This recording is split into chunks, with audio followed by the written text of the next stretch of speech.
Welcome back to the Pass and Screen Away podcast from Pop the Trunk Sports.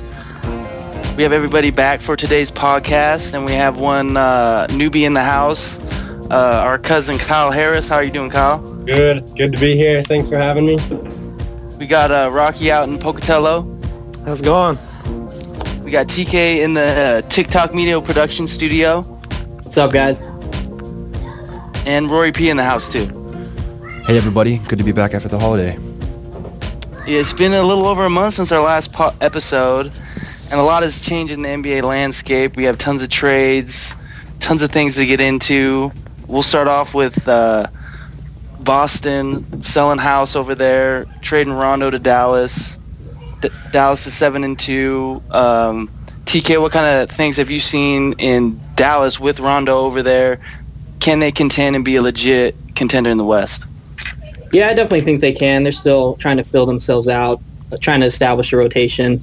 I know that they're still probably looking to tweak a few things since they're still rolling with, Charlie V, Richard Jefferson. Some of these washed-up veterans are still in part of their rotation. But in terms of what he's doing for them, he's definitely, looks like he's buying in defensively, something we haven't seen for a few years. So it's good to see him maybe commit. Maybe he just wasn't doing that because the Celtics really weren't in the hunt by any means. Mm-hmm. So it looks like he's just kind of buying into what they're doing. Slowly, it seems like I have noticed he has been turning the ball over quite a bit, and maybe that's just trying to incorporate himself within the offense. So, but I think, obviously it's an upgrade over Jameer and some of the other point guards they've been kind of filtering in there, the Raymond Feltons and Devin Harrises of the world. But I think in general, it's definitely going to, give him a chance to potentially compete for a championship for sure. Mm-hmm. Yeah, I definitely agree with you, TK. Rondo is, he's on my fantasy league, and I've been following him really closely. So it's been interesting to watch. He's had the first, consecutive games he had in Dallas. He was really, really scoring the ball, and just almost kind of trying to show everybody what he's got. And then it's kind of backpedaled a little bit in the scoring the last 4 or 5 games, but he's been diming again, kind of like what he was doing in Boston with the double-figure dimes. So it's been interesting to watch. I think Dallas has a really, really good shot. I think they're top 3 in the West right now, along with the Blazers. And they're really, really good. So I'm looking forward to those guys improving, and I think they have a shot at the title. Just kind of like I mentioned before, even before they got Rondo, I thought they had a shot. So they're looking good.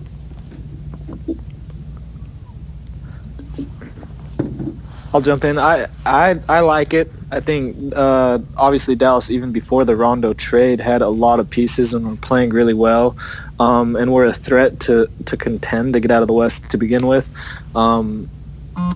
Going from Rondo to Jameer is or Jameer to Rondo. Sorry, yeah, it's just a huge upgrade. And I know I read on Twitter when they made the trade, a lot of people were posting stuff on stats on how Boston was better defensively and maybe even so a little bit offensively without Rondo on the court.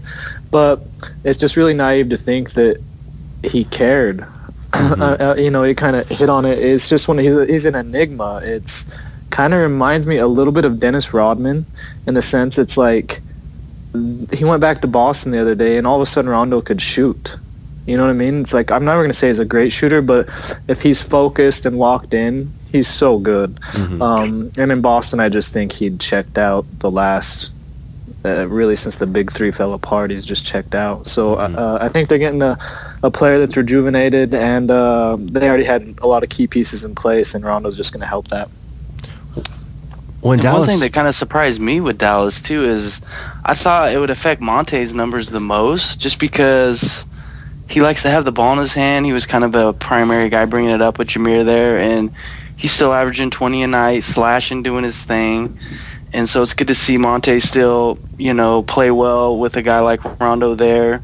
And Dallas plays that free will style of basketball, and they're just a fun team to watch now, even before they had Rondo, because I like watching Dirk hit those crazy 18-foot post-up fadeaways. Yeah. And Monte slashing, and Rondo's, like Rocky was saying, is just going to get the best out of him in Dallas. And, he's starting to shoot a little better. So I'd like to see Dallas hang in the tough West. Yeah. Yeah, I mean, it's what's been kind of incredible is how the numbers for everyone haven't really dropped at all, Like, it's, the Mavericks already had the number one overall offense in the league before Rondo came, and then they've maintained that while he's there. But, like, Parsons' numbers are pretty much the same. Monte's numbers are pretty much the same. Like, Tyson Chandler is still doing the same thing he was doing. So it's been pretty cool to see. I think they have a real, like, good shot at the title.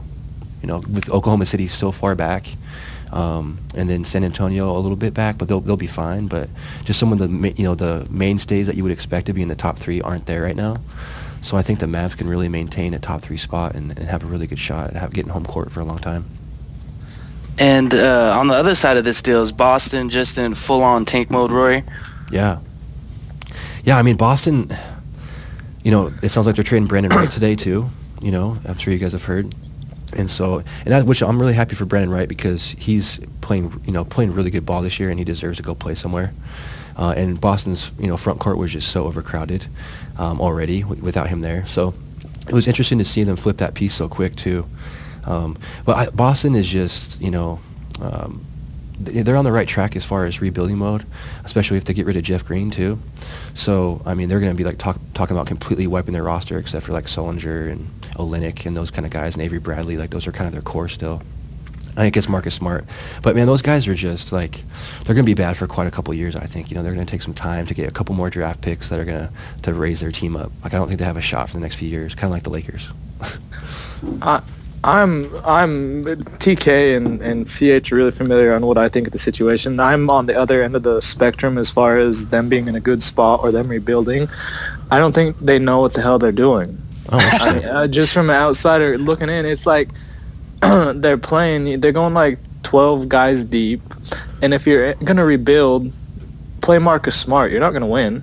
He's not like a guy who's going to change the scope of your season. You're going to lose a lot of games as Marcus Smart as your point guard. Yeah. Why in the world are you playing Jameer Nelson and Phil Pressey as many minutes or more than him? Mm-hmm. And the Brandon Wright thing, I know they just dealt him, and maybe there was like always that thought process in their mind that we just acquired him to deal him.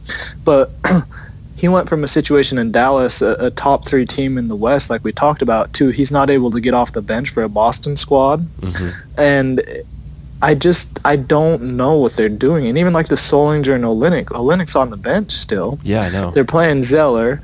And then Sullinger, his minutes dip from 24 to 32. And there's just no consistency anywhere. And we kind of hit on it in the first podcast when we talked about Jeff Green's consistencies and all these things. And we kind of said, well, is this like a rotation thing? Brad Stevens does not have a rotation. And I saw something on Twitter, and I sent it to CH and TK about him at one point saying he thinks that he could go with 15 different rotations, like in his mind. That's just crazy, because no successful team has ever done that. I just think Brad Stevens is in over his head a little bit, and I think Danny Ainge, at first everybody kind of liked the idea that he thought out of the box and he did all these things, but I think they're in shambles. That's just what I view. That's my opinion on the Celtics. Yeah. Well, they completely lack of talent, that's for sure. Yeah, you're right. I mean, they did all these things to acquire picks or acquire young players, but at the end of the day, they're all marginal. Right. So it's like, that's how I feel about the 76ers. Same thing. It's like they're going through this whole rebuilding tank mode, and I get the idea. I don't necessarily respect it, but they're acquiring marginal talent. Right. There's no, like, the NBA is built on superstars, and so I just don't see anywhere in Boston's lineup where they're going to ever... They're not going to have a player as good as Rondo, and with what they have, there'll never be a player of his caliber. And Rondo's not like, he's maybe the right piece to push Dallas over the top, but alone Rondo wasn't like going to win a championship or contend in the East, I don't think. Right. No. What about you, TK? What are your kind of feelings on the Celtics? Yeah, I tend to agree more with Rocky's perspective on it. Just from the simple fact that they just, like he's brought up, they don't have like any direction from any of this talent. Like, it's just a bunch of middling talent. So not only is it middling talent, but he's also not even playing any of them past 35 minutes. Mm-hmm. Which, like he brought up, if you're going to trade Rajon Rondo, why would you not play Marcus Smart 35 minutes just so we can see what we have? Right. And so when you're playing the Jameer Nelsons, the Phil Presses of the world, just as many minutes, it's just like, well, what's the direction of the franchise? What are they trying to accomplish? Well, right, because you already kind of know what those guys are giving you, Yeah. Do they like Phil Pressey? I don't know. I saw, I think maybe it was a couple nights ago, he got a DNP, coach's decision. But, I mean, if you look at the box scores, it's ridiculous. Like, you'll see fourth quarter, Marcus Smart's played 12 minutes, Presti's played 16, Jameer's played 22. And it's like, I honestly think that if you're rebuilding, go with Marcus Smart. Jameer Nelson actually can probably run a team better than Marcus Smart, and you're probably going to win more games playing Jameer Nelson. Not a lot, but you might win 2 or 3 more games just because he's a veteran that knows kind of how to the ins and outs of the games. Right. But just I don't get why you wouldn't, like TK said, let's see what we got in Smart. Olynyk, I do not get why he's on the bench. Tyler Zeller is a serviceable backup big, and I have no problem with him being part of the rotation. But, I mean, I don't know what they're doing, and they're one of the teams that probably frustrates me the most in the NBA right now. Yeah. Hey, guys, that not to interrupt, but that Jeff Green trade did just go through. So who did he go to? He went to the Grizzlies, and it sounds like that package that they were throwing out there with Tayshaun Prince and a first-round pick. So Tayshaun's expiring at $7.7 million, and so that's a nice little, Damn, Tayshaun getting them checks. For real, huh? And then it says a future first-round pick, which, that it doesn't say exactly what year that is, but interesting, man. So the Grizz, you got to throw the Grizz in there too, like with Dallas, as far as like they're really fighting for this year. That's the perimeter scorer that we talked about them needing. They needed, and I mean, well, obviously he's not on the level of Kobe like we talked about last time, but he's definitely somebody that can knock down shots, and just give them some sort of presence as far as stretching the floor that, the Tayshaun Princes and Tony Allens of the world can't do. Right. And Memphis sitting at the 3 seed right now, 25-10. I mean, they're looking to bolster their roster. Yeah, Portland 28-8, Golden State 28-5. I mean, if you don't evaluate your roster and try and get better, the West is just too tough. I mean, you'll just get past. You have Spurs at 7. I mean, it's just so close. So it's good to see Memphis, looking to try and win now because they're, you got Marc Gasol playing at an MVP level. Zebo's been hurt, and they've still been playing well. So, I mean, why not? Why not go for it, Memphis? Mm-hmm. I really like that deal the more I think about it. I think it's a very solid deal. He just seems like a pretty selfless player. He kind of is aloof. He doesn't he was never as good as people thought he had the potential to be, but, the Memphis Grizzlies are just like that team-oriented, like, basketball, and I think he could fit into that really well. That starting five is nice. That starting 5 is real nice. Yeah. Because Courtney Lee is a pretty good player now. Yeah, he's good. And you put those... You just bring Tony Allen off your bench? That's a good point. With all that offense there, you maybe just, start Tony Allen and then bring Courtney Lee off. But who knows? We'll have to see. They have flexibility for playoffs now. A lot of good matchups. They've definitely could make a deep run / win it with that team. Mm-hmm. Yeah, man, the West is just crazy. Because if you look at the playoff seedings in the East, it's almost laughable with how many losing teams are in the playoffs right now. I think there's 2 of them, and then you've got on the other side in the West where there's going to be a team that's going to possibly win 48, 49, 50 games and not even get in. I mean, you got the Pelicans 17-18, OKC 17-19, and the Suns at the 8th spot 22-16. So that's 4 games between those 3 teams. It's going to be fun to watch at the end of the year. Wow. The West is loaded. The East, we talked at the beginning. We all thought, we kind of came to agreement that the East was getting a little bit better, maybe going to be a little bit more competitive, but they're just awful. Awful. Atlanta's been coming out West, though, and playing really well. Atlanta's good, and Toronto's good. I just feel like with both those teams, I kind of feel like they're a little bit similar to the Chicago Bulls of the past few years where they're solid. I don't know when they get to the playoffs, though, if they can take it up that extra notch and contend to get out of the East, maybe get to the Eastern Conference Finals. But again, if they're in the West, they're battling it out for 6 through 8 seeds, I think. So who's your favorite, your guys' favorites today to win the East? I like Chicago still. I mean, even though Thibs has a way of just running down players that really puts Rocky into another level of anger, and I get it. He has this depth, and he has a great roster and he just runs his team into the ground. But if he can, if they can stay healthy and, that they have so much talent, I just don't. I think Washington's also a really good team, but I still like Chicago to come out of the East. What about you, Kyle? What are your feelings on the East? You like in Chicago? I know you really like Washington. I like Chicago. I do like Washington a lot. I was telling you earlier, if they could get some of their turnovers, to go a little bit different, play a little bit harder. It's tough. They depend on some older guys out there to get it done every night. So it'll be interesting to see out of the East. It's all about the West, though. You see these teams they're loading up. They've been loading up. They're trying to get better going into the season. And you just kind of see everyone going away from the East. Really is kind of how all the deals went down. I was just going to say that. It's like if you look at all the way the talent's going too, like even more talent is coming out West. Yeah, which makes me wonder, like, what do you have to do as the East? Because you can really look at 6 of these teams and just say, they're like nowhere close to being a good basketball team, where you have 10 teams in the West that are, they're in a dogfight out there. So Miami is at the 8th spot at 15-21. Yeah, which is awful. Yeah. Hey, TK, who's your favorite to come out of the East, man? Yeah, I agree with CH. I think Chicago's the team that's built the best for the playoffs, especially when the games slow down. I think my issue with the Atlanta Hawks is I think in the long run, I think that not having any rim protection is going to catch up with them in a playoff series. I think they can probably put together a record that may get them the 1 or the 2 seed in the East, because I do think they're a good basketball team.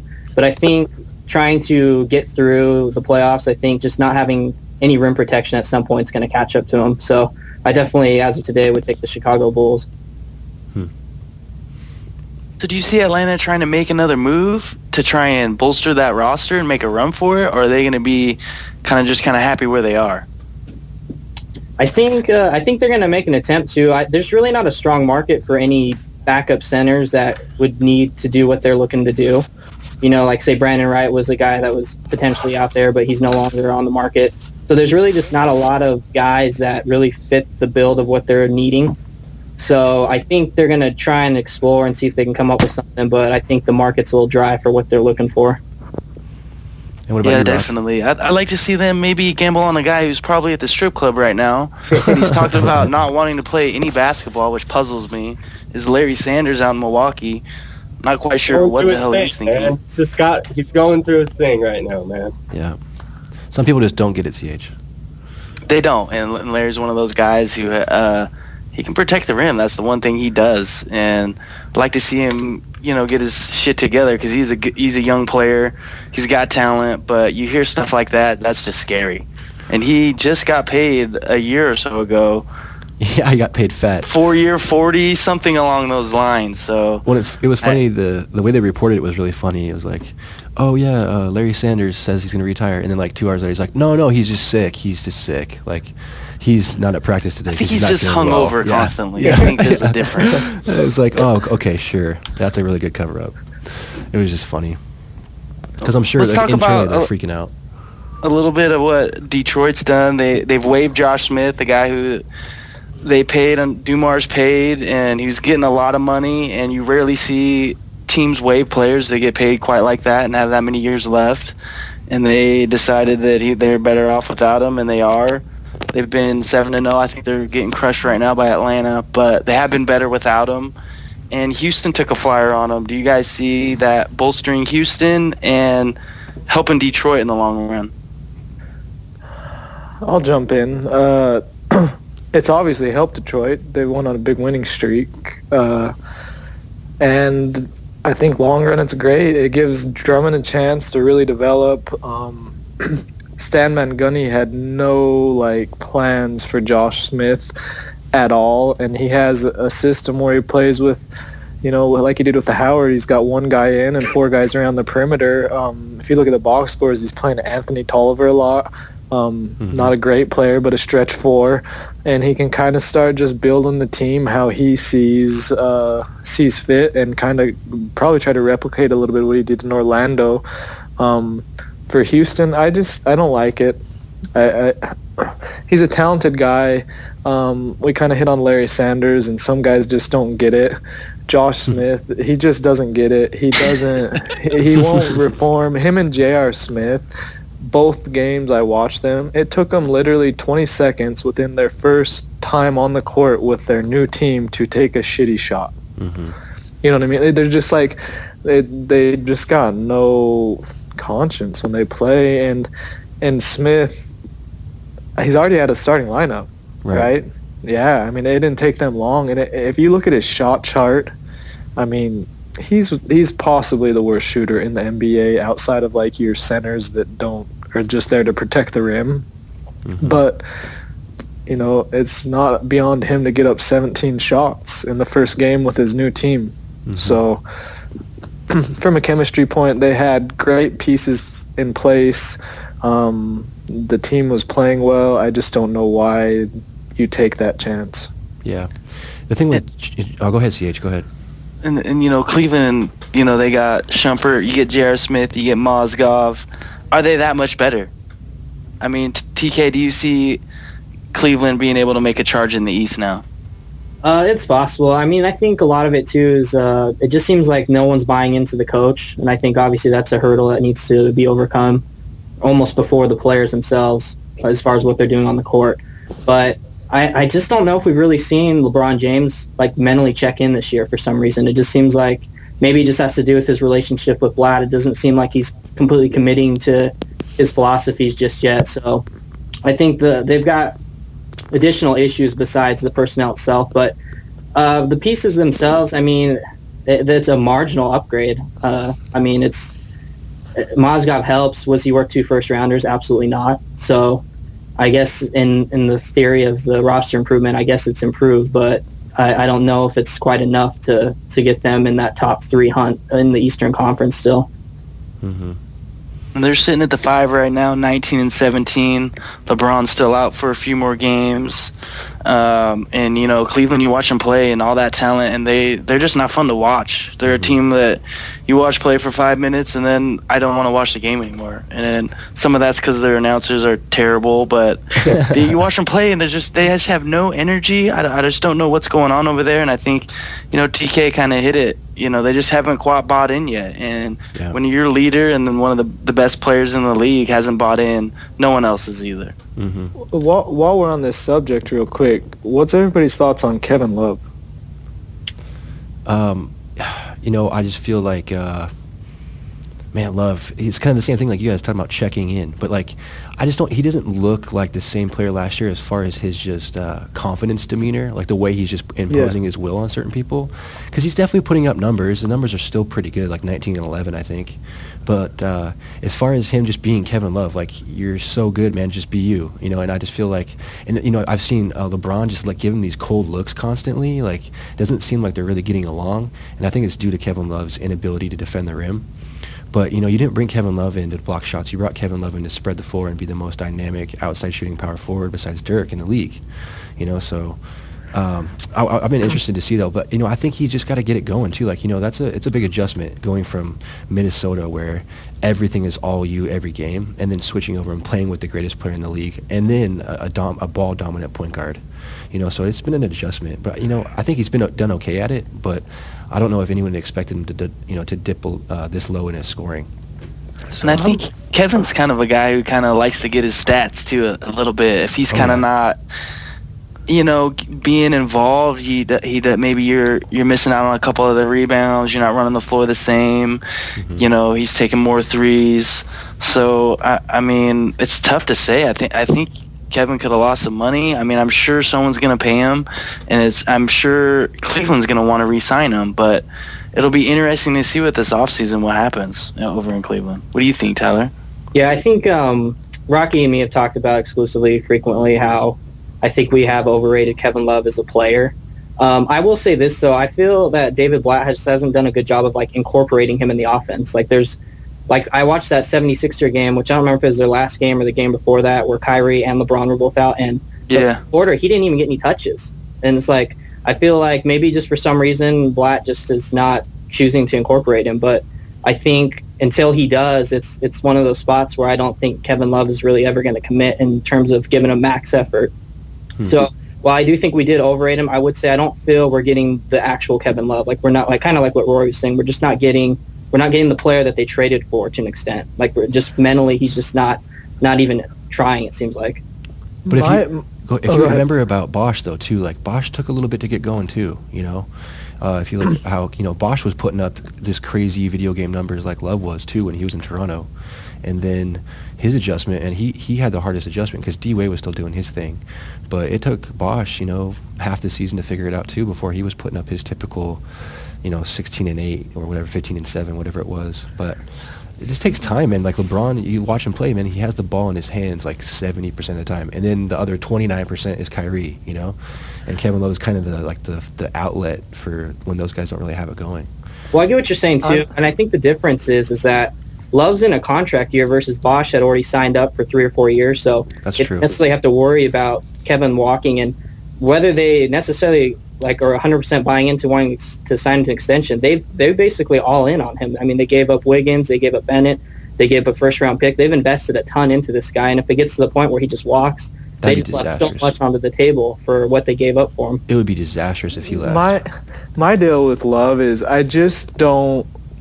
He can't create his own shot. If you look at Minnesota, like when he was putting up the big numbers, he got a lot of empty stats as far as the rebounds. I mean, like we talked about before, somebody misses a free throw and the lane clears out, and everybody, it was like an unwritten rule that you let Kevin Love have that rebound. And when he was putting up big points, he was going into the post, and his post game is really bad. I mean, yeah, I really do. When I watch him play like Powell and these guys, he just has to play so far below the rim that, I mean, everything is so contested. It's just a really, really tough shot when he goes in there. And when he was in Minnesota, he was going to the line 14 times a game a lot of times. Mm-hmm. I mean, he was going to the line an unreal amount, and he was getting superstar calls. And I don't think he really – I've watched him at Cleveland, and I know he's not as big a part of the offense, but when he gets the ball, it really seems to me, though, he's not getting those same calls either. He's not getting that respect from the refs. And so a lot of the times he'll almost, just throw his body into somebody and throw up some just off-balance shot, hoping to get bailed out like he did in Minnesota, and that's not happening. He's, to me, not I think, my opinion, is severely overrated. I think in certain systems he's going to be a great player. I don't think he's good enough to carry a team to the playoffs, especially in the West. Obviously with Minnesota he couldn't, but I think Bosch is just a better player than him. I really do. Interesting. Yeah, I mean, I feel like you guys are overreacting maybe a little bit, but I don't know. I kind of agree with you a little bit, but it's definitely not the beautiful machine that everyone is expecting it to be. As far as in Cleveland with that offense, it has not been that. So, because I remember in the summer I was just like, oh man, I'm so excited to see LeBron and Kevin Love and Kyrie play together. Like they all do different things, and it just hasn't been that way. Would you rather have Pau Gasol, and let's eliminate age as far as what their potential is in the future, but for right now as a player, would you take Pau Gasol or Kevin Love? Any team to start a player with, Pau Gasol or Kevin Love? Pau.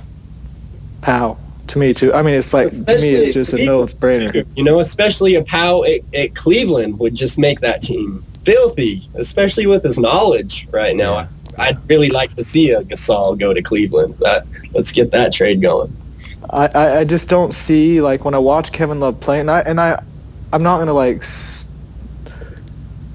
I watched him in Minnesota, and I never loved him. He's he was a good player.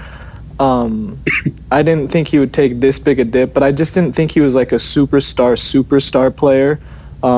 At one point, me and TK talked about why don't the Clips trade Blake for Kevin Love. Blake's obviously improved a lot, but Kevin Love and Chris Paul on the pick and pop would work extremely well, and he'd be a great player with the Clippers.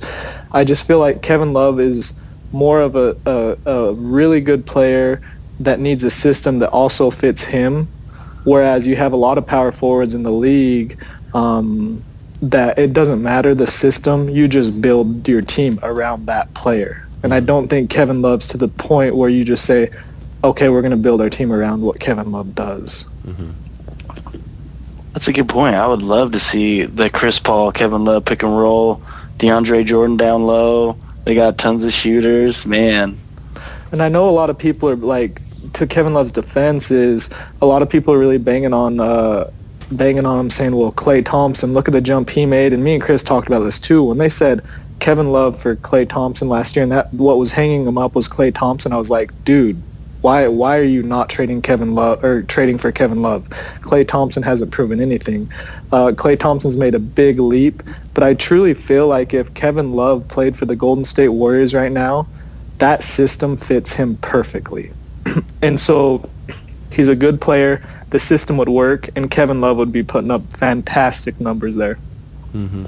But I just don't, like I said, I don't think that he's the type of player that he could play on any of the teams in the NBA and change the way the teams ran. Yeah, I mean, it's hard. Going back to your guys' question, who to take, I mean, I'd probably take Love, but it's just hard to say because Pau Gasol is an NBA champion, and he's playing amazing, great post defense this year, and he's cleaning the glass. He's putting up, like, career numbers almost, and it's pretty incredible to see. Well, he can defend. Yeah, and which is funny because, last year it was like, oh, Pau's so old, he's never going to be able to defend again, and he's severely underrated. But it was just, I think he was an absolute professional in L.A., and people were just bagging on him, and he just, he got kind of tired of it, and he kind of checked out a little bit. Then you go to Chicago, and you get fired back up.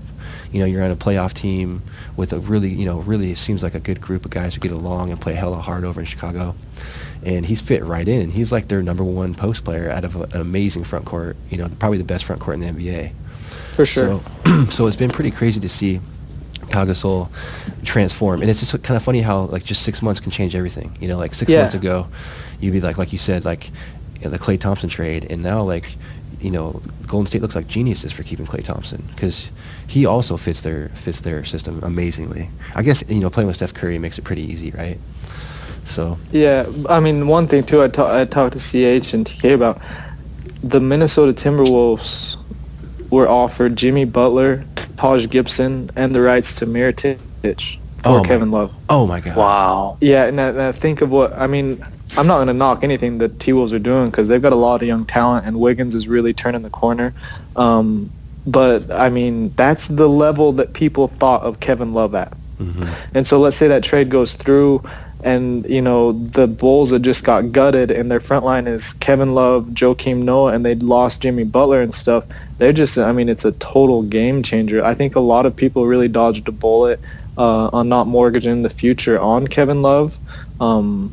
And, Cleveland is on the other side of that right now to where, like we talked about, they may lose him after giving up a lot of young talent for him. Well, and to kind of use this as a segue to something else, like I don't want to say I like it, but I'm kind of interested that Cleveland hasn't really worked out yet either, because I think it should be a sign that, like, these super teams don't always work. It happened in L.A. when it was a complete disaster. It's kind of happening now, and especially if Kevin Love leaves, like TK mentioned earlier, like, that would just be so disastrous, especially with Wiggins, like, dropping 20 every game. And it's kind of crazy, these super teams. Like, Miami really worked because they had, like, a great organization from top to bottom, and those pieces fit, But it's just interesting, like, how it doesn't always work, and it's, just because you're a superstar somewhere else doesn't mean you can go play with someone else and be just that good.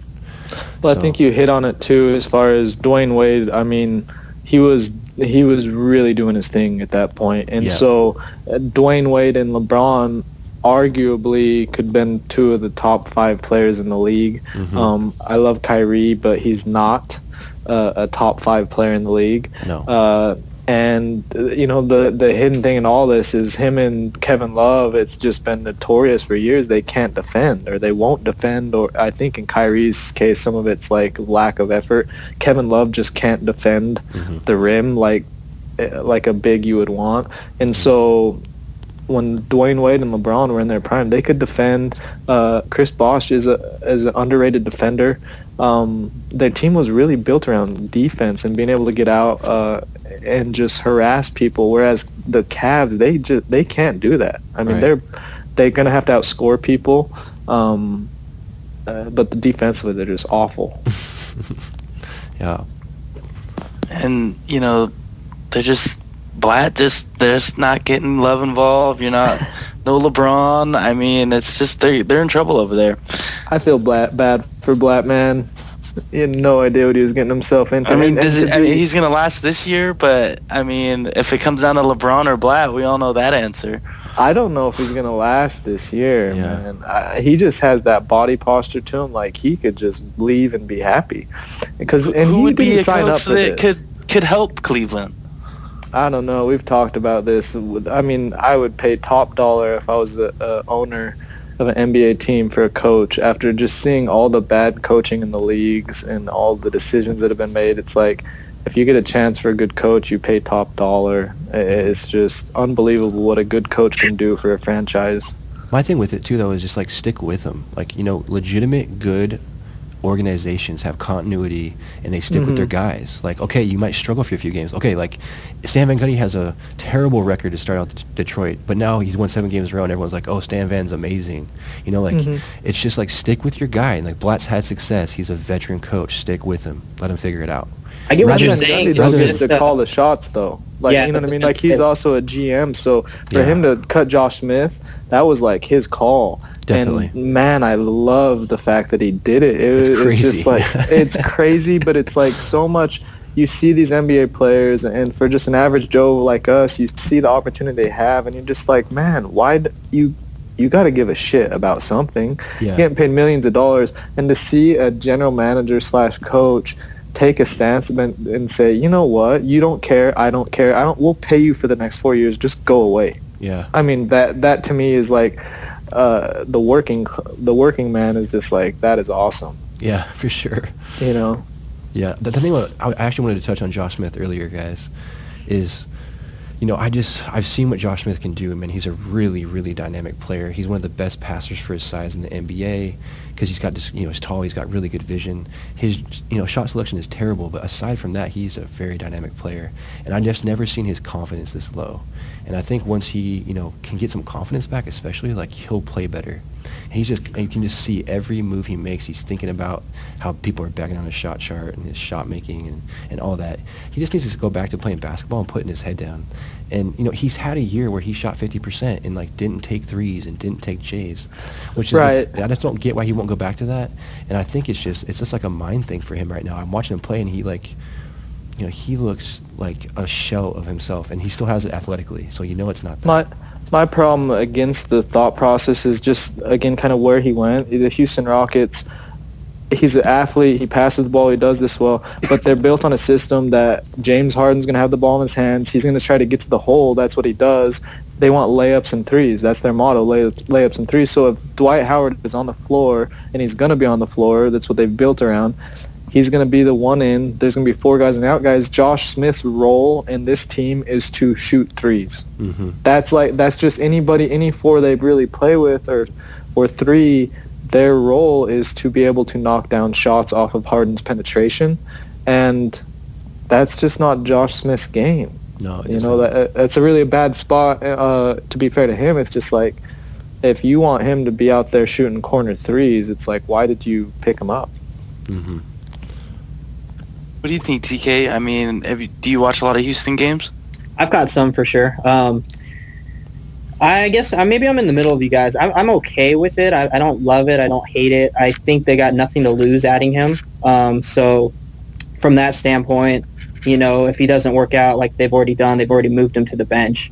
But I get where the chemistry issue and just his ball stopping within the offense is where, obviously at this point is what he's affecting. But I mean, he just got there. Maybe in time it may work to where he can finally buy in. But I think like he's like Dion Waiters of the world, where they're just not high IQ basketball players, and maybe he may never buy into it. Just is never going to turn the corner and just ever realize the things that he needs to in order to succeed in a situation like that. So I'm okay with it. Like I said, I don't love it, I don't hate it, but I think they had nothing to lose adding him. But I think we've already experimented. It's pretty much it's not going to elevate them, let's just say, to like a top 3 seed at this point. Mm-hmm. I just feel like get to the the other team who kind of was involved in that trade, the Oklahoma City Thunder, taking on that smart player Dion Waiters, who just loves the basketball, loves to chuck it up. And Oklahoma City's struggling right now. They're losing to Utah at home. I know it's 8 minutes left in the fourth quarter, but something's going on over there. I mean, they just got crushed by Sacramento. Crushed by Sacramento. Yeah. What do you think, Rory? I know you watch a lot of Thunder games having Russell Westbrook. What's your opinion on what's going on in Oklahoma? Well, it was funny because I was talking to you on the phone when I was watching that game, and I was like, dude, like, I've never seen Westbrook play this bad. Like, he's crazy sometimes, but this is like, wow. And then, like, Durant is getting charges, and Scotty's just standing there on the sideline with just his hands on his hips, and he doesn't have anything to say. And I'm like, dude, what is going on in Oklahoma City? Like, it's just the weirdest thing. But that, that's just basketball. Like, even the greatest, they just have days where you want to go home, But I think it is a little bit more than that, though, in Oklahoma City. I thought that Dion Waiters trade was good insurance for Reggie Jackson, but I also thought it was kind of interesting for them as far as the fit. Like, you already have 3 ball-dominant players, especially bringing Reggie Jackson off the bench. That's his role. But unless they have, like, a trade for Reggie, like, in the future, or if they just fully expect him to walk next year, because someone will probably pay Reggie Jackson like $10 to $12 million a year for sure. Like, he's that good of a player. Mm-hmm. So I just don't think they're going to do that. So I think that's kind of what they did to Dion Waiters trade. But man, as far as to your question, CH, sorry to get astray there. I just I don't know what's going on. Like, their rotation's a little weird right now too. They have way too many wings. I think they need to ship a wing, and like the Perkins expiring for like a legitimate backup big or a legitimate big to go next to Serge Ibaka, and put Steven Adams on the bench. I don't know, man. They got to figure something out though, because Scotty's gonna lose his job if he doesn't start figuring this out. Because they've got the talent they've had for the last 3 years that have been a championship contending team. And you're right, it's 7.5 minutes left in the fourth quarter. They're down 5 at home against Utah. Like, they should be smashing Utah at home. Oklahoma City's fans are crazy. They should be smashing them. So, and they got their ass kicked by DeMarcus Cousins and Rudy Gay and no coach. Like, Tyrone Corbin is a corpse on the sideline, and those guys are just going off. Like, Cousins was doing whatever he wanted. So they got some stuff to figure out, CH, because Scotty Brooks is on the hot seat, in my opinion. What's your opinion, Kyle? I know you're a big Oklahoma City. You lived there for a while. You just picked up KDZ on your fantasy squad. He did. Congratulations. You just got to be dying to watch Thunder games right now. What's your kind of opinion on what's going on over there? I don't know. Just seems like they're just all trying to mesh together again. I mean, you had Kevin Durant out for a lot of the season.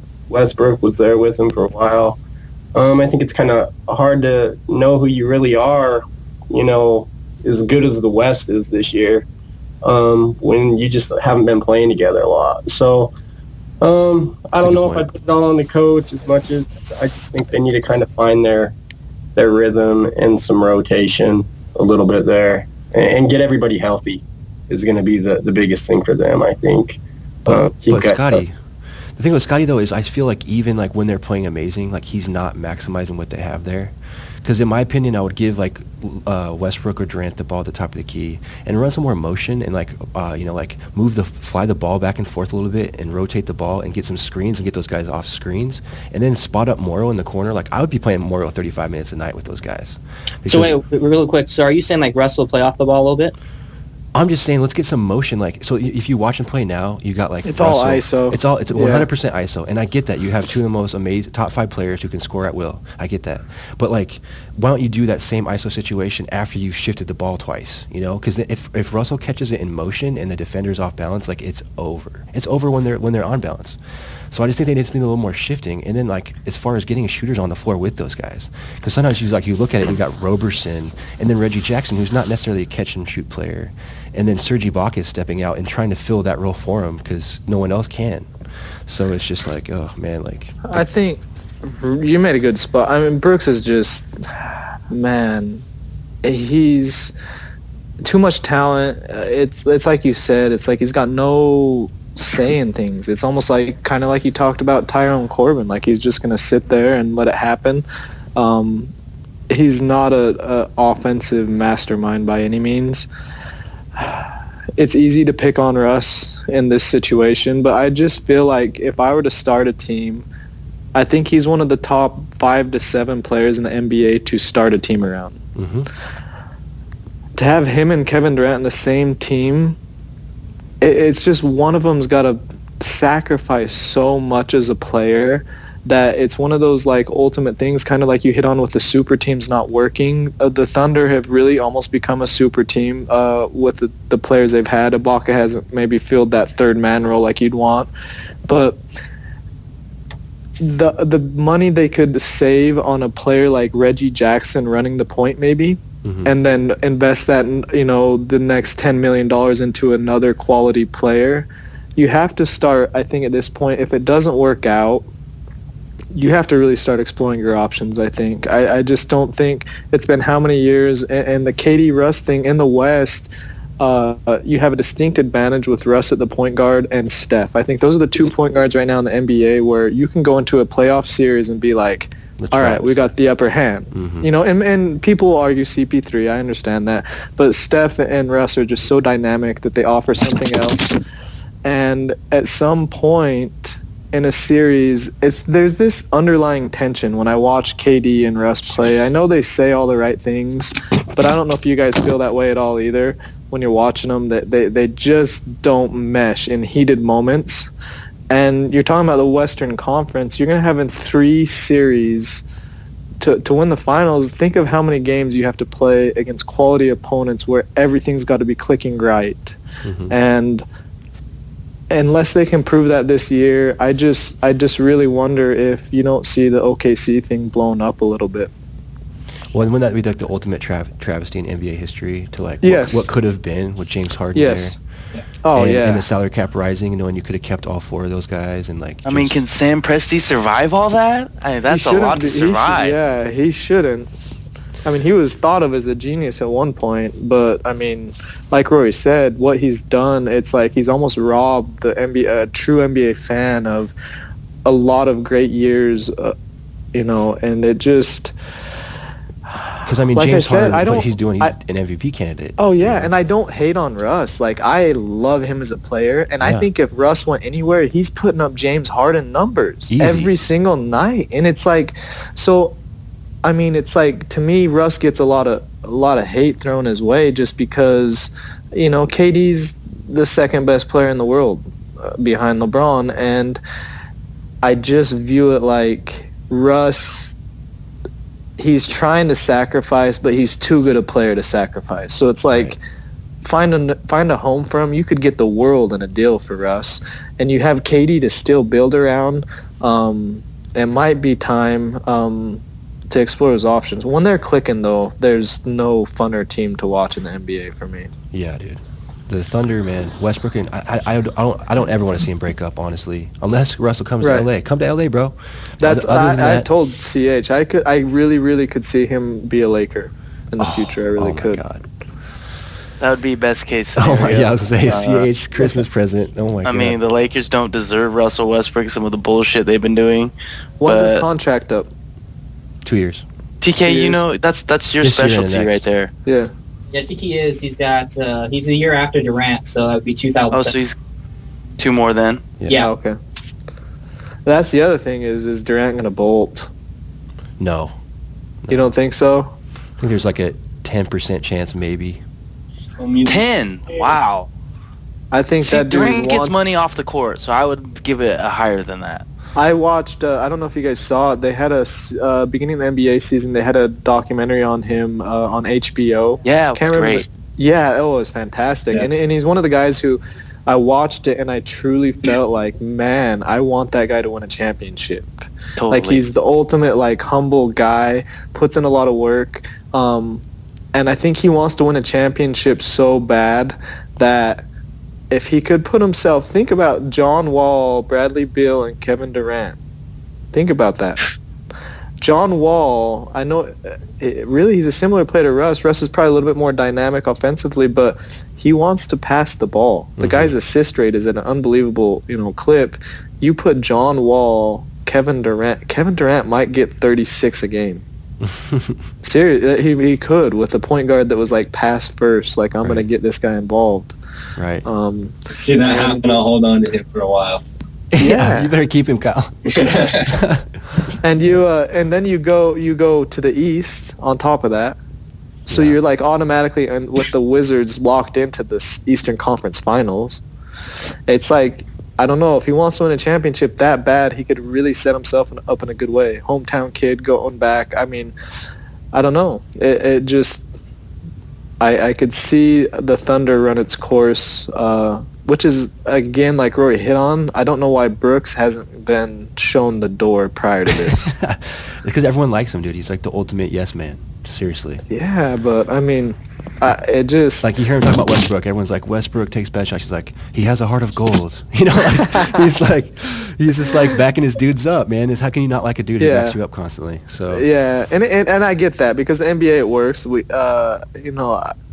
we kind of alluded to the Cousins situation and Tyrone Corbin, and I can Mike Malone win Coach of the Year after he got fired a third of the way? I know, right? That's how I feel about I felt like the dude solved all DeMarcus Cousins' daddy issues or whatever's going on with that dude, and he just killed it.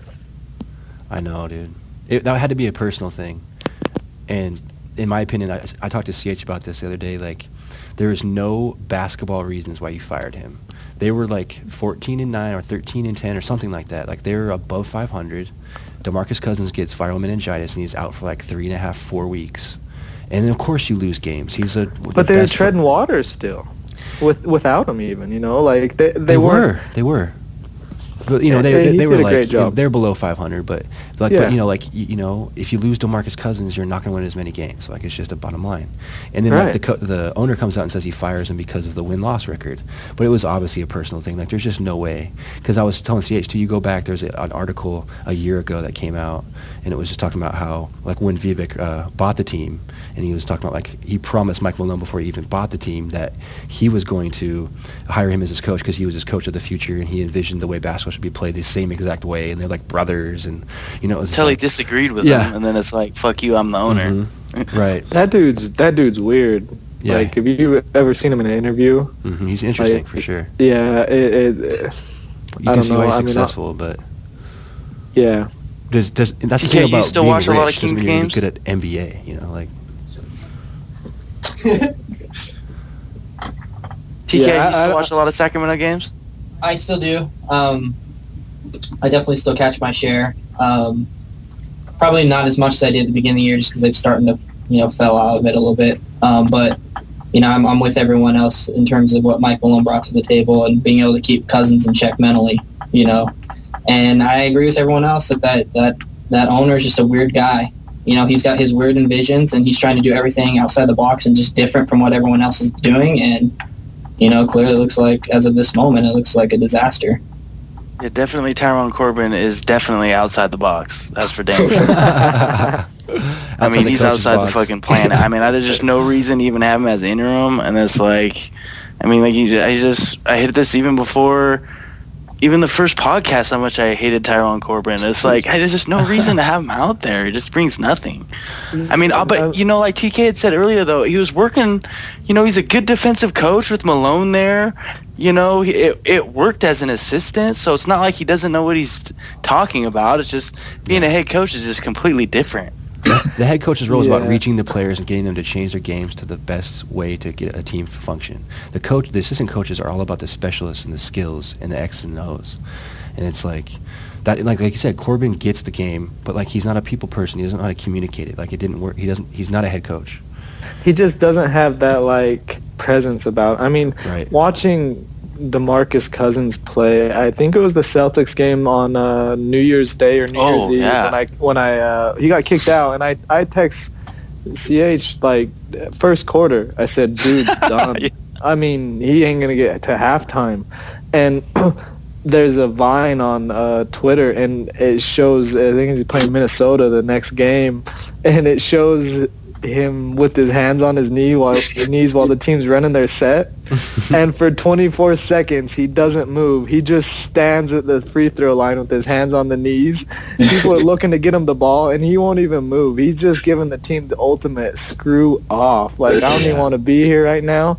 And it's unfortunate because the beginning of this year, from a fantasy perspective, from like just an NBA fan perspective, I was like, he has made a jump. He's a top 5 talent in the league, and now he gets it. And to see the drop off he made, and a little bit of that is on him, man. I mean, you got to have a little bit of professionalism. I know you don't like the new coach, or you're disappointed, or whatever happened, but you can't just completely. We talk about like Love maybe checking out a little bit, or even LeBron, and you just see their body posture, but they still put up the numbers and give enough effort to win games. DeMarcus Cousins isn't even given the effort to like try to keep a game within 50. He just doesn't care. Yeah, his numbers are still there, but the winning basketball ways have kind of gone away. He's still taking a few charges here and there, but it was just disheartening as a Cousins owner. Like, I was thinking like, oh man, like he's gonna creep his way into that like Anthony Davis, Steph Curry conversation as being one of the top fantasy players, because he's hitting free throws like 80% now and like 9 attempts. Like he's going Russell Westbrook from the line on him. He's probably the most across-the-board big in the league. Mm-hmm, exactly. He gets steals. He gets blocks. The only thing it hurts you in is the turnovers. But like that, that's pretty much with every big-time player. Mm-hmm. But man, and it's funny too is talking about watching interviews with Vivek. Is I watched that like behind the scenes on NBA TV or whatever, where they showed like the draft room when they were talking about. They were crowdsourcing input on the draft and what they should do, and like Pete D'Alessandro, is he not like he's the ultimate yes man too? He was just like that's right, like over and over and over. I'm like, dude, you're the GM, you're the basketball mind. You're like the guy is a rich man who likes basketball and he hired you to do a job. Like it is just so funny because like it was when they were deciding on who to draft. And they're talking about who they're going to draft, and they obviously ended up taking the white boy, but it was just so funny, man. Like Stauskas. Yeah, Stauskas. He looks over his head. Yeah, he looks lost out there. He's got a long ways to go, and I was a big fan of his at Michigan, and I didn't realize how frail he was. He didn't seem that frail in Michigan, but in the league, he just he picks up 3 fouls checking into the game. Like he comes in and they post up right away. It's just ISO right at him. Mm-hmm. Yep. McLemore looked overwhelmed last year too, and even Gordon Hayward in his first year looked a little skinny. Yeah, but not that he's gonna be good as Gordon Hayward. I don't think McLemore was quite as overwhelmed athletically. I mean, he couldn't hit the broadside of a barn with a shot and his decision making. But I mean, Stauskas looks like a middle schooler. I mentioned that about Shved. I mean, I was always like with Shved, like the dude kind of has a smooth stroke. He kind of looks the part. Then I saw him check in with the 76ers when he was still there, and I was like, dude, you are going to be a monster when you hit puberty, because you look like, he looks like a little kid. He looked like a 7th grader out there. Don't sleep on them Russians, man. They're crazy, man. Oh, man. Where is he at now? He got traded. He's in Houston. He's a Rocket. Is he? So let's kind of change the subject and kind of switch to some kind of like teams that really have no chance this year, but are kind of accumulating some young talent. Which franchises do you think have the best young talent? And I kind of like the T-Wolves, what they're doing over there. As far as like being a GM and getting players to Minnesota, you're just never going to do that. But, they got a lot of young talent over there. Roy, who's kind of your favorite team with a lot of young talent? Games you're kind of watching, even though like you shouldn't be watching a Bucks game, but sometimes you're catching them because they got some talent. Well, that's who I was just going to say was Milwaukee. Because even with Jabari going down, Chris Middleton has stepped in and played really well, which I think he's an underrated player. He's a really good jump shooter. But they got a lot of young talent over there, man. Like, between the Greek Freak, who has infinite potential, once he really gets consistent with his jumper, he's going to be really, really nice. Jabari will come back next year. You've got John Henson, who never sees the floor, which I think is a very serviceable player. Like the list goes on in Milwaukee, in my opinion. With Ilyasova's hurt, like they got a lot of talent. I think if they kind of hold it together and then add a couple veterans to continue to grow the locker room, and all those pieces can grow together, and then of course the Greek Freak can become a true superstar. They got some potential there, man. What do you think, TK? I like the Utah Jazz. I like what they're starting to build over there. I'm a big Rudy Gobert fan.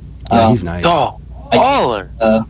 They could look to move Canner and just kind of give him the reins, which is kind of funny. I was saying that about Canner when Big Al and Millsap were there, to just kind of ship them out and give him the reins. But I just like what Gobert can bring defensively, something that Canner just can't. He's just a little undersized. So I'm a big Rudy Gobert fan. Love what Gordon Hayward, how he's evolved this game. definitely one of the more all-around wings in the league. So I definitely like what the Utah Jazz are starting to build over there. They just need to address the point guard situation. And boy, Rocky, were you right on Hayward this year, man? He is balling. Yeah, I mean, I think he's a great player. I love, like Rory said, the Bucks. Jabari going down is just a big blow. I mean, they've been doing great without him, but I mean, he was starting to finally come around. I just really like the way the Bucks have like handled the tanking situation.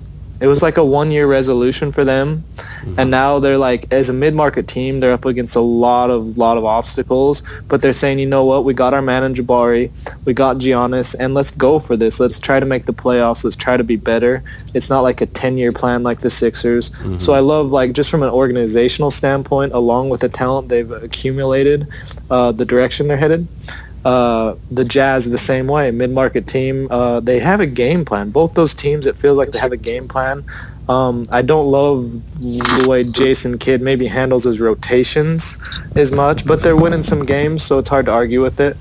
Shoot, they're the 6th seed right now, which is kind of surprising. Yeah, I mean they're doing enough to justify what I don't think of Jason Kidd. You can't complain about a coach that has a young team like that, has them in the 6th seed. I just would like to see Giannis and some of these guys get a little bit more time maybe than Jared Bayless and things like that. But the T-Wolves are the team to me that they were able to maybe luck into that where they could trade Love for Wiggins and stuff. But we kind of talked earlier in the year, Levine looks stud. He just looks the part. He can play the point, which was kind of surprising. I mean, his floor game to me is impressive. Like, he's gonna make a lot of mistakes, a lot of turnovers. I understand that he's a 19-year-old kid or whatever, one of the youngest in the league if I remember right. But he just looks the part, and he's athletic, and his stroke's smooth. And then you have Wiggins running the wing. Shabazz, who I never thought I would see this out of him, has played fantastic. Jang, to me, kind of a blessing in disguise was Pekovic went down. They had to go Big all in surprise Jang there. again. I know. But you look at that team and how young it is and how fun and exciting. It's just, to me, they're a breath of fresh air for the NBA, just because, again, we've been through this whole tanking thing, and now they're trying to grow with what they've got. And Mo Williams, to me, is like the ultimate. I could see somebody really try to push a trade for him late by the deadline. Yeah, they got some. Minnesota should make some deals. Yeah, it's like Mo Williams, the same thing. You know, they're not going to win a lot of games with him. Mo Williams is putting up fantastic numbers when he plays. He's just that great backup point guard that a team needs to maybe win a championship.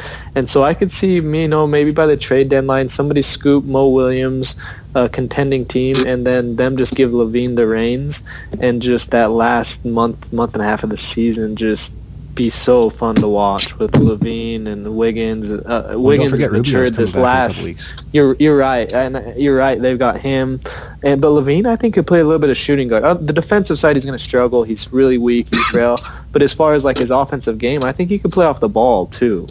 You know, they're going to have to play him that way because they want both of those guys on the floor. I mean, Rubio is their best player, and then you've got you have to play Levine though too. So and you think of the jump that Wiggins has made this last month as a player. I know, dude. And to think that he's did it without Rubio, he's going to be getting some great looks just because Rubio is such a fantastic passer that I just love the T-Wolves. It's a thing where mid-market thing. It's going to always be able to hard to keep this core together for the next 5-6 years, but I'm going to enjoy it while it's here. Before Wiggins signs a max somewhere else. But it's kind of funny though too is they're the worst team in the West, and they're a breath of fresh air. It's kind of funny. But I mean, you know what I mean. Like but like it's not like the Lakers being trying bad, to play. Well, I'm talking about from a standpoint like the Sixers. It's like they won't even play a player that can help them win the game. They'll sit him on the bench because that guy might win them a game. Yeah. You know what I mean? It's like Roten. You look at the Sixers, Roten and Covington. These guys were riding pine for Michael Carter-Williams is back, but it's like you're going to tell me that Hollis Thompson is a better player than Tony Roten? No way. No way. So it's like, okay, Tony Roten needs the ball and Michael Carter-Williams need the ball. They both can't shoot. Well, Hollis Thompson can't shoot and he can't do anything. So why not play your players? You know what I mean? But in Covington, it took them 3/4 of the season to just get them onto the court. And so it's like, I'm just burnt out on teams like the Sixers, and they're just ruining the brand of basketball in the NBA. Mm-hmm. And I will never root for them again. Mm-hmm.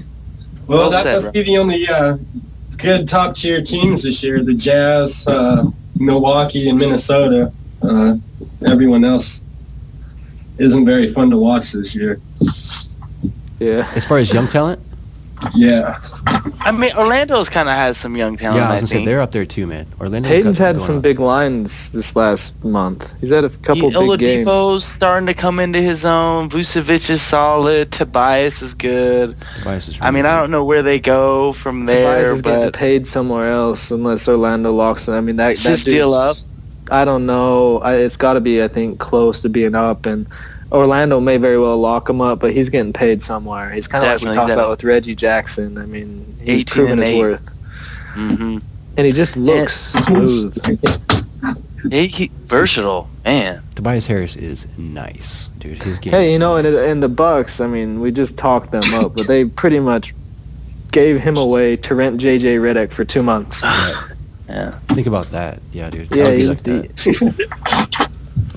Oh, man. And to end the podcast, we'll give one team who's going to be the 8th seed in the West. All started off.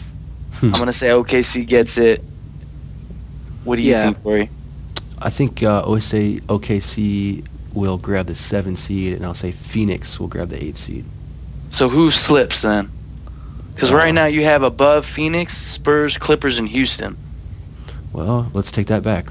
Phoenix is going to be in the 9th spot, and Oklahoma City is going to be in the 8th spot. Okay, thank you for reminding me, because the West is impossible. And that's what's so unfair. It's like, oh my God, can we just go to the top 16 teams in the NBA and make the playoffs? You know? Hey, think about that though. Somebody's drawing OKC as a 1 seed's drawing OKC. Golden State, OKC, wow. Oh man, I want to watch that. I'm so glad you said that. Did anybody watch the Golden State game this week? When they played Monday, I think. Oklahoma City? Yeah, Steph Curry made Westbrook. I mean, he made him look silly the first quarter. It was unbelievable. Mm-hmm. I mean, Steph has taken it to another level to where I think he's the best point guard in the league. I mean, Westbrook, he's got such an edge athletically over anybody he plays, and Steph had him on skates. He did, dude. Oh man, it was like the moves he was putting on him. He was creating 10 feet of separation, and that Warriors team, I can't give them enough love. Steve Kerr's been fantastic, and I don't know if we'll ever see a backcourt that shoots the ball like him and Steph and Clay for a long time. And hey, TK, you called that. I mean, we talked about MVP on the first podcast, and I whiffed big time. And TK, you said Steph Curry, and I think he's got to be the leader right now. With they have him and Harden, the 1 seed in the West, 28-5. I mean, how can you miss a Golden State game right now? They're just so fun to watch. The funny thing was too is I was gonna pick Harden. I just didn't think Houston would be as good as they were. Mm-hmm. So that actually would have been the guy I would have picked, But yeah, I mean, the Steph Curry one definitely has worked out so far. Well, Houston's really brought it to another level defensively. Yeah. They really, really have that. And that's the thing, continuity. Last year they were okay, not that great, but James has stepped it up. James is blocking 1 shot per game, which is mind-boggling. And then Mikal has implemented his system, and they're like a top 5 defense right now. The best part to me was that HBO documentary with KD. I gotta see that. What's it called? It's awesome. I'll see what it is and I'll text it to you, Rory. It's excellent though. It's awesome. I mean, after you watch it, you legitimately root for Kevin Durant. I already do, man. After his MVP speech, he melted me, dude.